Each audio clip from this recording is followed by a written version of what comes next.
सर्वजन हिताय सर्वजन सुखाय। यदि किसी व्यक्ति ने इस अवधारणा को सार्वजनिक जीवन में लोक कल्याण के लिए प्रतिबद्धता के साथ अपनाया है तो वो हैं प्रधानमंत्री श्री नरेंद्र मोदी जी। उनके मुख्यमंत्रित्व काल तथा बीते 7 साल में स्वास्थ्य सेवा के विस्तार तथा सुधार के लिए जितना काम हुआ है उतना पहले कभी नहीं हुआ। भारत सरकार द्वारा चलाई जा रही विश्व की सबसे बड़ी स्वास्थ्य योजना आयुष्मान भारत ने गरीब के जीवन की सबसे बड़ी चिंता दूर की है।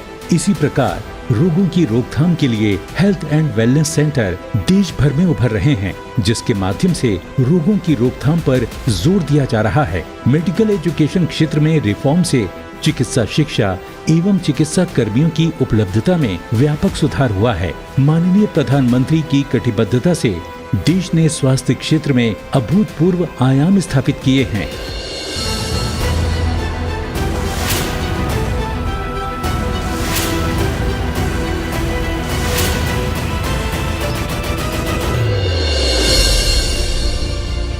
किसी भी देश में स्वास्थ्य सेवाओं को उपलब्ध कराने के लिए एक बहुत बुनियादी जरूरत है चिकित्सकों और पैरामेडिकल स्टाफ की उपलब्धता की। एक तरफ देश में मेडिकल एजुकेशन में सीटों की संख्या बढ़ाई जा रही है, वहीं इनमें एडमिशन से लेकर रेगुलेशन तक एक सीमलेस और ट्रांसपेरेंट व्यवस्था बनाई जा रही है। माननीय प्रधानमंत्री श्री नरेंद्र मोदी जी के ओजस्वी और दूरदर्शी नेतृत्व में भारत में चिकित्सा शिक्षा और स्वास्थ्य सेवा क्षेत्र में संस्थागत बदलावों के माध्यम से स्वास्थ्य सेवाओं को दूर दराज क्षेत्रों तक पहुंचाने के लिए कार्य किया जा रहा है। नेशनल मेडिकल कमीशन से देश में मेडिकल शिक्षा के विस्तार को गति मिलेगी, उसकी क्वालिटी में सुधार आएगा और करप्शन की शिकायतें दूर होगी। 2013-14 से पहले देश में कुछ मेडिकल कॉलेज थे और उनकी पहुंच में क्षेत्रीय असंतुलन था। इस असंतुलन को दूर करने के लिए जिला चिकित्सालयों को मेडिकल कॉलेज में बदलने का फैसला हमारे लोकप्रिय प्रधानमंत्री श्री नरेंद्र मोदी जी ने लिया।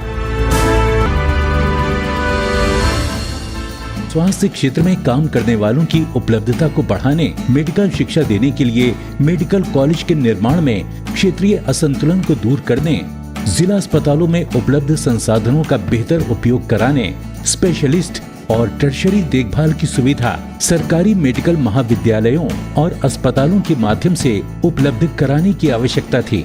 इस उद्देश्य को लेकर जो योजना बनाई गई, उसके तहत कुल 157 मेडिकल कॉलेज स्वीकृत हुए, जिनमें से 47 शुरू हो चुके हैं।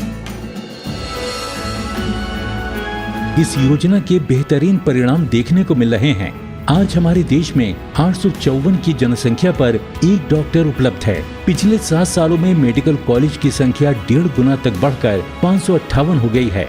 वहीं अंडर ग्रेजुएट की सीटों में पिछले 7 साल में 62% और पोस्ट ग्रेजुएट की सीटों में 78% की वृद्धि हुई है। बदलाव की इस लहर का एक बड़ा उदाहरण राजस्थान है। भारत सरकार ने राजस्थान के लिए 23 मेडिकल कॉलेज स्वीकृत किए, जिनमें से 7 मेडिकल कॉलेज बाड़मेर, भरतपुर, भीलवाड़ा, चुरू, डूंगरपुर, पाली और सीकर में शुरू हो चुके हैं। धौलपुर में स्थित मेडिकल कॉलेज में ओपीडी का शिलान्यास हुआ है और मेडिकल कॉलेज शुरू होने की प्रक्रिया में है। शेष 15 मेडिकल कॉलेज अलवर, बारां, बांसवाड़ा, चित्तौड़गढ़, दौसा, जैसलमेर, करौली, नागौर, श्री गंगानगर, सिरोही, बूंदी, सवाई माधोपुर, टोंक, हनुमानगढ़ और झुंझुनू में स्वीकृत किए गए हैं। इनमें से बांसवाड़ा, दौसा, सिरोही और हनुमानगढ़ में स्थित 4 मेडिकल कॉलेज का शिलान्यास माननीय प्रधानमंत्री जी के कर कमलों द्वारा आज हो रहा है। जल्द ही देश के हर प्रदेश, हर प्रांत और हर हिस्से को मिलेंगे नए मेडिकल कॉलेज, जो तैयार करेंगे कुशल डॉक्टरों की ऐसी एक बड़ी फौज, जो देश के हेल्थ केयर सिस्टम को मजबूती प्रदान करके नई ऊंचाइयों तक पहुंचाएंगे।